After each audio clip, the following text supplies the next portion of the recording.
John Byrne with Poets&Quants, and I'm here with my partner. Matt Symonds, and we are the duo that puts together the CentreCourt MBA Festival. We've got a big year of events this year, starting with London in 10 days? So have you got your suitcase packed for London? No, but I have my passport ready, and I am leaving on Tuesday of next week. Can't wait to leave. Right. Norwegian, the cheap airline, just so you know, we don't travel luxury out here. Well, they should be in a good mood. They've been winning so many Olympic medals that you should have first-class service from door to door.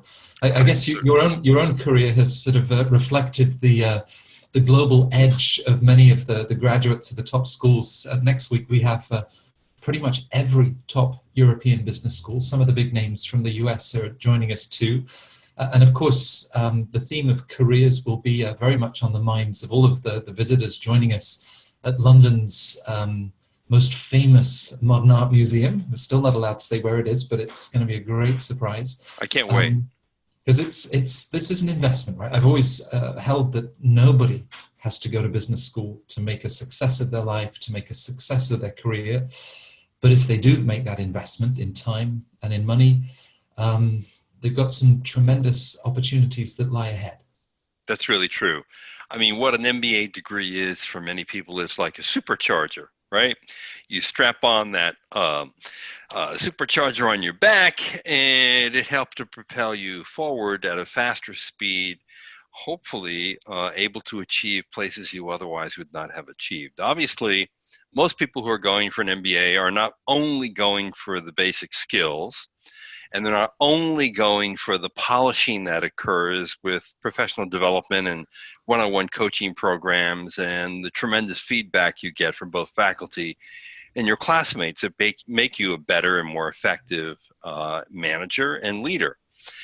Most people go because they want to change their jobs. They may want to change their industries. They may want to change their geographies. They may want to do the triple jump and achieve all three things. And essentially, they want to make a more meaningful contribution with their professional life. And that's really what the MBA is all about. And, you know, it's one of the rare degrees which literally allows oneself to reinvent who they are and who they can be. Right. There are very few opportunities in life where you're approaching 30 or a little over 30 where you can literally change your destiny and chart a new future. And the MBA allows that to happen. It's very exciting. All of the top schools, and it'll be a subject of discussion in London on Saturday, the 3rd of March. You know, sort of why the MBA at this stage in your personal and professional development, and then what do you see next? And I think all of those admissions offices are seasoned and pragmatic enough to know that at the age of 25 or even 35 sometimes, we haven't got it all figured out. And if you're going to spend a year or 2 years with an incredible bunch of diverse, talented, ambitious, open-minded individuals, those career goals that you shared in your application, they could take a completely different track. And this is one of the things I think that excites me the most about the business school experience, is that opportunity to kind of reboot. Obviously, the private equity firms are looking at what you did before your MBA. And for certain that avenue will be closed, but there's this great opportunity to explore new industries and take a whole new direction. I mean, you've met countless students and of course alumni from these top schools. I think it's one of the things that comes back more than any other now in terms of defining the path that you really then want. Yeah, and I think, obviously there's certain industries where the MBA is absolutely crucial for you, and obviously that would be management consulting, particularly at the elite firms, investment banking, investment management, consumer packaged goods at major companies really want MBAs in those jobs. Increasingly, technology companies are looking for product managers with MBAs. That is why Amazon today is now hiring 1,000 MBAs a year, more than any other firm ever in history. McKinsey alone hires something like 550 MBAs a year. And it's not just hiring them, they're hiring them for good positions where you have immediate responsibility, where you can make an impact, and you're making good money. The standard offer out of McKinsey, Bain, BCG, Deloitte today is 140 to start with a $25,000 sign-on bonus. And you do good by the firm and you see some more money at the end of the year. So, that's for many people who go for an MBA who are making base salaries of between 65 and at the high end 85 a year. That's a big jump in 1 year. And that's only the first year out of school, of course. Because what happens is in many cases, MBAs are even getting equity positions in companies, particularly if they're going to startups or early stage companies. They are getting year-end bonuses. That's particularly prominent in finance, obviously, where some of those year-end bonuses can almost equal the base salary that you're given. So it really opens the door to a lot of opportunities. Here's the other thing about the MBA. You may not know what you want to do. And while Matt and his team at Fortuna will tell you, you can't tell the business school that you don't have a clue about what you want to do with the MBA, the truth is a lot of people don't know, or they're not 100% certain. So business school is also a place where, particularly in the first year, you can kind of find out what you're really good at, what you feel passionate about, and what you really want to do with your life. And then you can get, if you go to a 2-year program, you can get that summer internship, try something out. And if you really like it, then you go for it. And if you don't like it, you just try something completely different. And that's perfectly okay in all the really good MBA programs. Well, Judith, one of my co-directors at Fortuna, that you know very well, of course, she was the admissions director at Wharton. And she says, whenever she was hiring new staff into the Philadelphia admissions office, Wharton, among the M7 schools, of course, very driven by data points, academic vibrancy, all of those good things that you bring. But, she would say to the staff, the first thing I want you to look for is their explanation of where business school fits in that trajectory. And where do they see themselves heading next? You're right, that they will understand that you're then wanting to explore those opportunities. But at the time of applying, just to give them, they're looking for something coherent, something that's compelling. Looking at the background that you have, if you've been running a wine bar in Montreal and suddenly talk about using business school to get into venture capital, well, even Harvard and Stanford are going to struggle to open those doors. I guess bring a bottle of wine to the interview and But you make the point about Amazon. This appetite that they had, 1,000 hires this year, the record. Both of us, thankfully, neither of us were around when Harvard came up with the case method in the mid-1920s. But we've been tracking this industry for a number of years. I suppose one of the things that always interests me is cycles, and whether you follow the markets or you follow MBAs and the job opportunities. Go back to 2001 and that dot-com bubble that burst. Everybody stepped away. The consulting firms, financial services, they all said, we can't hire for the next year or two. And it was interesting how they regretted that decision. So when 2008 comes around, and the next sort of financial crisis and volatility, the consulting firms understood we need to stay, and in fact, their appetite for hires has been massive. If anything, I think, if you look at financial services, where Columbia, Booth, Wharton, they're replacing 47 to 51% of the class into financial services. And at the time, those big tech giants really didn't include business school as part of their hiring practices. I guess they were looking for masters in computer science and other skills. And now, so 4 years ago at the MBA Career Services annual meeting, where all of these business schools sort of share data, and methodologies, Tony Summers, who's the Career Services Director at HEC Paris, an absolute gentleman, and they had hosted this meeting. And he said, Matt, I think that we're just starting on a golden age for MBA graduates. Now that was 2014, and Poets and Quants, there's nowhere better to sort of track those numbers and who's offering what and the placement rates. But he was right. It's been a golden age because where the banks stepped back, the tech giants stepped in. And then you've got all of these, startups. One of our viewers, Risa, thanks for joining us. She asked you the question: is the MBA still relevant, John, in the age of startups? Oh God, yes.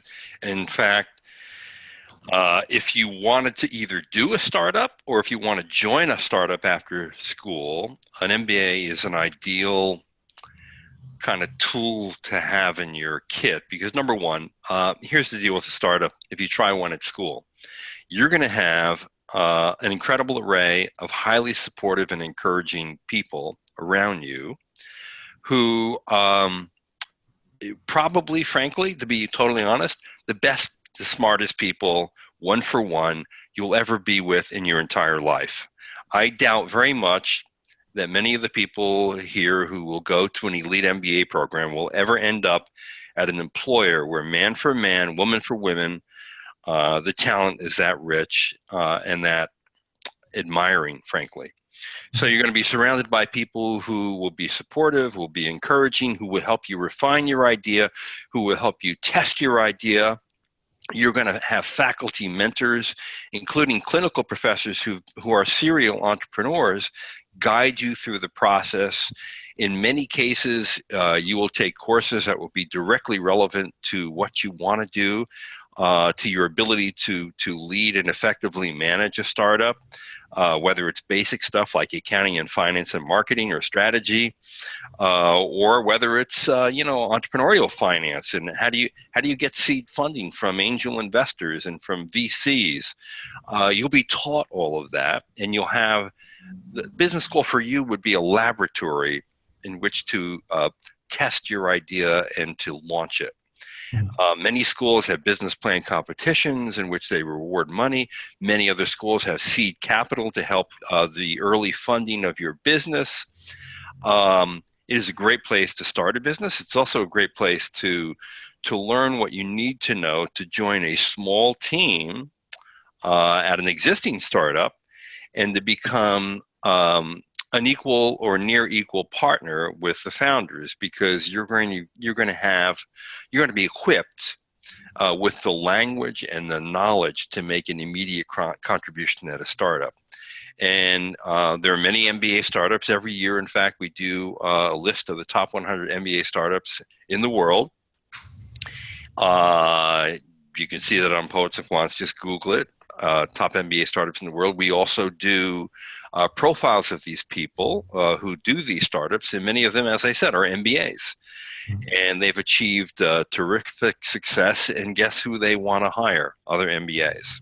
I guess I'd add to that even in that corporate environment, I mean, Philip has written in with the idea, he wants to go into the corporate world, maybe work at a multinational product manager, but even then they're looking for that, perhaps that entrepreneurial thinking, how you bring that energy, those innovative ideas, looking at the business model, the sort of strategic direction of the firm. And part of what they hope to get with a great MBA hire is it's not just the small startup, but how you can bring that sort of energetic thinking, I guess, to the table. The other stat that often strikes me, and I know that the dean at Stanford, where there are enough people that want to graduate from Stanford's MBA and start their own business. He and Scott DeRue at Michigan, they've talked to students and said, listen, of course we're going to support you. We've got incubators. We've got all of that network resources to help you start your own business. But for many of you, to come out of school, maybe do a few years consulting or sort of industry experience, really consolidate everything that you've learned here in the MBA, and then you're in a great position to launch that business. And when you look at schools like INSEAD, who will be with us in London next week, over 50% of INSEAD MBA graduates have started a business in the 5 to 10 years out of school. So, it's not just as soon as you come out. I think it's something that then prepares you for life, both as a credential, but in terms of the learning and the network. We've seen before, and I think career services directors are a critical hire for any business school. We've seen even the likes of Wharton that have wobbled when they didn't have that continuity in the career services department. But even the dean is involved. You'll remember when Kellogg and Tuck, when things got tough in the job market, they were the first ones to reach out to that network and say, hey, this year's class of 2002 or 2009, it's a tough job market out there. What can you do to help? and the response from the alumni was just tremendous. So, being part of that network, I think I'd certainly rather be in it and the support that it could provide than just facing the by myself. That's true. And other questions are coming in, but before we take some more questions, I just want to talk a little bit about our upcoming CentreCourt. We're just 10 days away from CentreCourt in London, and so this is about careers. So if you come to CentreCourt, what can you get from a careers perspective? Well, you're going to get the chance to talk to schools about where their alumni end up, what kind of companies, in what numbers, how strong is their alumni network to help you land the job where you want to land the job. If in fact you are interested in either doing a startup or working for a startup, you can explore with each school what offerings they have in entrepreneurship and what connections they have with the startup world, including those launched by their own MBAs and their own alumni network. In other words, you can dive deep and drill into the kinds of questions that you really need to be asking to make sure that you pick the right school and you have the fit that you need to achieve your goals. Now, most of these schools are going to help you achieve your dream. But there are some schools that are stronger in certain areas and stronger in others. And then geography plays a very key role in what school you choose, depending on where you ultimately want to work. So when you come to the festival, you'll be able to talk to quite a few different, really leading schools about career prospects. The other thing which is really exciting at our fair, and is totally unique, in fact, everything about our fair is unique. Let me just tell you, because number one, we limit these schools to the very best. If you're a stinky school, we don't allow you to come. And I can tell you that there are many schools that come and petition us and want to participate in CentreCourt, and we say, sorry, it's an upscale event. It's for upscale applicants and upscale business schools. And we turn them away. Let me tell you, there's no other fair, no other conference that would ever turn schools away. They'll take their money and be very happy about it. Number two, we have a tremendous amount of programming, and the programming is facilitated and moderated by myself and by Matt. And Matt is one of the most knowledgeable people I've ever met in the business school world. He's been in this business forever. You're raising the bar too high. Forever. He knows the ins and the outs, and he moderates a panel of admission directors, and he gets them beyond the boilerplate you'll find on the websites. And you get to ask questions as well in an environment where questions are not only permissible, they're encouraged, and the tougher they are, the better they are. I get to moderate a panel of deans, and I get into the nitty-gritty. What is the value of the MBA? Has it been diminished? What should expectations be on the part of applicants and students when they enter a program? What are schools not doing that they should be doing? Asking the challenging and tough questions that you're not going to get anywhere else.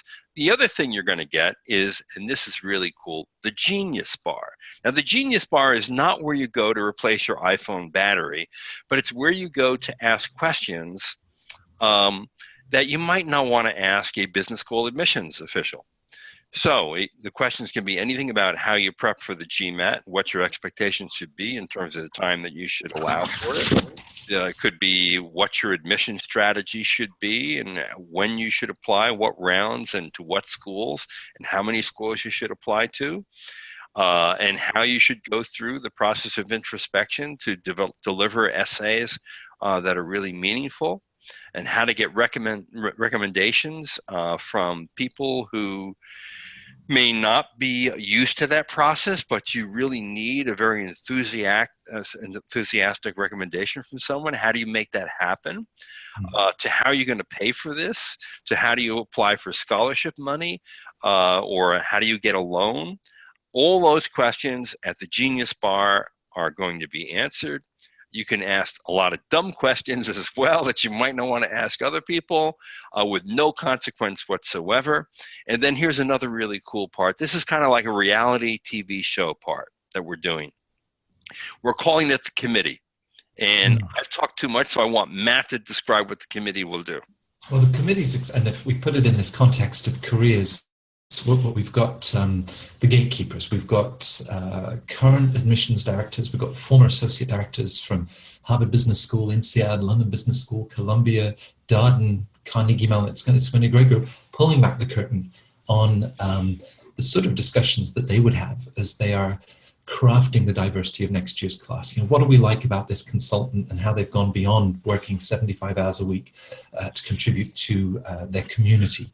And of course, career goals and how you frame the background that you have, where you see yourselves heading. So attendees in London next week can actually submit their profiles, indicate some of the target schools where they see themselves coming out of business school.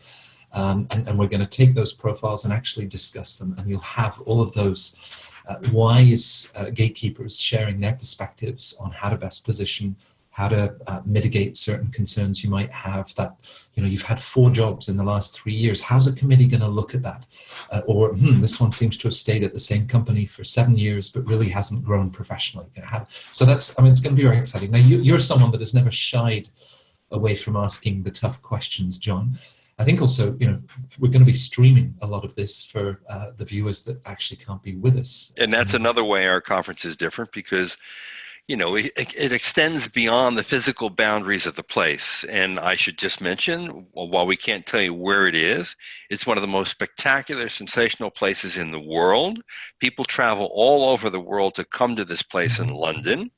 And that's another really important distinction about CentreCourt. We don't hold it in stale, boring, stuffy hotel ballrooms. We hold them in really cool venues where people really want to be and where the whole vibe is completely different. The other thing about the committee is basically, here's what it is. We are going to simulate an admissions committee meeting, and you are going to be a fly on the wall to see how they talk about candidates. And by listening and hearing how they discuss candidates, it's going to provide tremendous insight into how you should shape your candidacy and how you should apply to a business school. It's never been done before. I have been on a fly on the wall at a couple of admission committees meetings that I've written about for Poets and Quants, but we've never done a simulated thing like this anywhere. It's the first one, the first CentreCourt we're going to do it at, and I think it's going to be spectacular. I can't wait. I think one of the things that is going to come across is that sense of diversity. Of course, with the engineers, with the bankers. I mean, this is London after all. With all of those consultants. One of the viewers is asking, an MBA for a PR professional. Now, of course, if you look at the PR industry and Ketchum and all of those major groups at that top strategic level, there's every chance that these are people that got an MBA or that they're running a multi-million-dollar business. But even at the candidate level, as Emma, Malvina, Donna are going to be having this discussion, they're always thinking about that balance in the classroom. They want voices. Another of our readers has talked about how the case method prepares you for the next job. Well, the real value of the case is not necessarily the professor in a Boston classroom that's curating that discussion. It's the viewpoints that you get from a Belgian military captain who's come back from a tour of duty, the marketing executive working in a multinational in Sao Paulo, Brazil, and all of those different perspectives. So I think, whether you come from a PR background, picturing yourself in that case, at that point of committee, they're really thinking about how you will perform in that classroom, the voice of confidence that you will bring, the perspectives that you're going to share. So those of you that are with us in London next week, just like John, bring your tough questions. Some of these schools, INSEAD, IE, of course, the opportunities they open up in multinationals. But scratch the surface. If you know that you want to work at this Fortune 500 company and they say, yep, last year we had 2 people. Well, what sort of positions were they hiring? Because if those were finance controllers and your idea is to get into product management or marketing, there might be a misalignment. So, great opportunity. And I think that would be my advice in this whole sort of discussion around careers. There's lots of great data, but I love the way that Poets and Quants takes it to a deeper level in terms of the sort of positions and the opportunities that it's creating. You do the class of 2019 at the moment. You've covered pretty much every school. And when you look at the sort of career transitions that people have been able to make, but really talk about, fine, I'm working at one of the world's biggest multinationals, but I really wanted it to be in this part of the business. And that's where, business school has opened up those doors of opportunity for them. Right. So I'm sure we have some other questions, maybe? We do. So we've covered the PR with, the INSEADs, IEs, who else? We've got all of the big European schools with us in London. One of our readers or viewers asks, which MBA programs provide the greatest diversity? Now, diversity is a widely used word. For some, that's going to be international. And, there's nothing like the European business schools for 92% international students in the classroom. It's always interesting, of course, to see where the faculty come from too, because if they're going to be leading that discussion, how do they bring in a global mindset to their discussion? So I think, the Europeans are off the charts when it comes to that international diversity, but it's also sector specific, right? You're not just sitting there in an MBA classroom surrounded by engineers, and you might all come up with the same problem, with the same solution. You actually want to be challenged with those different viewpoints. So, John, do you see any schools that you think across that sort of the industry mix, or in terms of diversity of experience that are doing a great job?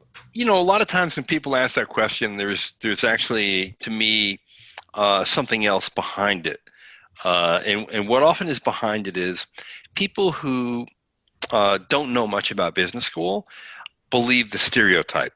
And the stereotype is what you're going to find are a bunch of people who are only interested in money, and they're greedy and grubby, and they have sharp elbows, and they're highly competitive and aggressive. And you may feel like you're not that way. Well, guess what? MBAs are not that way either. I have met tens of thousands of MBAs over the course of my life.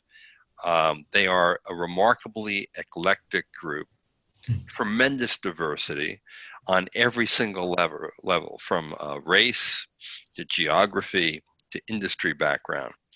And without question, they are it's a spectacular group of really supportive people. There are some schools that might be more highly collaborative than others, largely because of where they're located, probably more than what their cultures are. But the truth is, you're going to be swimming in a sea that's really rich, and you're going to learn so much, and you're going to meet people you never will have met before in your entire life, and you will never maybe meet again unless you make good friends with them, and you continue those friendships after you graduate. But the diversity is remarkable. It just really is. And it is true, the European schools are far more international than the American schools. There's no doubt about that. But even in the better American schools, here's what you find. So the international contingent may be a third to 40% of the class, well below what you'd find in a European school. But at the same time, you're going to find a lot of your American classmates having had international experiences. Some of them worked abroad, some of them lived abroad. And when you factor that into the mix, you're getting a tremendous melting pot of people, of views and perspectives and backgrounds that they bring to the class. It's really a sensational, amazing experience, I think. Yeah, it truly is. I guess, so some of the questions that are coming in, this is the third webinar that we've recorded ahead of the CentreCourt event in London next Saturday. I think the first one we actually looked at sort of the international European schools versus the US. We did one of these webinars on 1 year versus 2 years. So I would encourage everyone to check out on the Poets&Quants video feed for some of those earlier sessions, and we covered a lot of ground. There is just one question, mindful of your time, John, that I'd like to the value of dual degrees. We're seeing more and more MBAs, 25, 30% of the class in some case, where it's the combination of the MBA JD or it's the MBA with the MPP for public policy. Do you see a value in those dual degrees? Boy, I think You have to ask yourself, what do you really want to do? And can one degree do it for you? Because 2 degrees, it's the expense and the time and the commitment is awfully great. Now, some people just love school, and for them, and maybe at certain types of careers, that may be ideal. In general, I think that an MBA can get you to go anywhere. And the truth is, the MBA programs are now designed to allow you to take a fair number of electives. And if you go to a broad university, you can take those electives out of the business school. So a good example would be, let's say you want to work in sustainability. So you go to, let's give you an example, Yale, and they have a terrific environmental school. So you could take 3 or 4 electives in the school and craft a customized kind of MBA for yourself, frankly, that may not get you as deep as a dual degree, but it will get you where you want to go and do. And I tend not to love dual degrees because I just think they cost too much and require too much time. Well, I mean, you talk about specialization, whether it's sustainability at Yale or real estate at Wharton or healthcare at Darden and Duke. I guess this whole idea of, the MBA with its specialization, one of the readers is asking you, if I want to get into the media, should I go for the MBA that has the specialization in media? Or what about the general MBA, but I'm in New York or I'm in Los Angeles? Now, you are one of the most coveted business journalists of all time. And the media industry like none other. Not that you are necessarily hiring the MBAs, but how much does that geography matter versus the course geography? Geography may matter a lot more, because in terms of getting consulting projects with media companies and landing an internship, that could be really helpful to you. I don't think a media concentration is especially needed to join a media company, because again, every MBA program that's worth its salt has the ability for you to do some customization. So even if there's no media concentration, you can fashion a number of electives together and do projects that essentially create your own media concentration. And I think that's speaks to the value of how well the business school experience has evolved to take advantage of these opportunities that you're interested in. So I don't think you need a media concentration, a communications concentration in an MBA to enter the media industry at all. Right. Now, I know that we're going to sort of close in the next couple of minutes. You have another interview, I think, but the viewers have come in with some great questions. One of you is asking, at the age of 42, wanting to make that switch, the MBA, will age be a challenge or a consideration? Type in applying to business school for over 30s on Poets&Quants. My co-directors, Caroline and Judith, from their admissions director experience at INSEAD and Wharton, have written a piece which has like 95,000 page views. It's a great story. It demonstrates that there is demand from those, over 30, over 40. Schools, of course, take this into consideration. There are a couple of the questions that viewers have. I'm going to put them to my panel of admissions directors next week in London. John, you're sitting down with the deans of these business schools, so we'll take note of some of those questions. I guess we'll be streaming and then sharing a lot of the content on the Poets website. But just the wrap up with careers and the MBA, the idea of yes, it's a lot of time, yes, it's a lot of money. Ultimately, you're investing in yourself. And who better to do that in than you? Really true. I mean, to me, this is probably the most generous gift you can give yourself. Okay, because it costs so much and it requires so much time. You can buy a car; it won't cost you as much money, however good the car is. Whether it's the top of the line Tesla or Jag, whatever it is. It won't be as costly as a really good MBA program, and it probably won't give you as much thrill as a good MBA program will, in terms of launching you into a career where you're going to play a meaningful role and have a really fulfilled professional life. So if you are ready for it, if you think you might be ready for it, come on down to CentreCourt. You not only meet all the schools and take advantage of the Genius Bar and be in a remarkable environment that is known the world over. You'll be a fly on the wall during our simulated committee admissions committee meeting. And more than that, you'll get to meet me and Matt, and we are really eager to meet you, to talk to you about your goals and what you want to achieve. We are in this business not just to make money. We're in this business because we believe in the power of higher education to transform and change lives. And I'm a first generation college student, and it made all the difference in my life. And I want more people to know what opportunities there are out there to help you shape and change your life and lead as successful a life as you can. And I find that I'm inspired by the people that I meet who want to take this journey. And I'm sure Matt is too.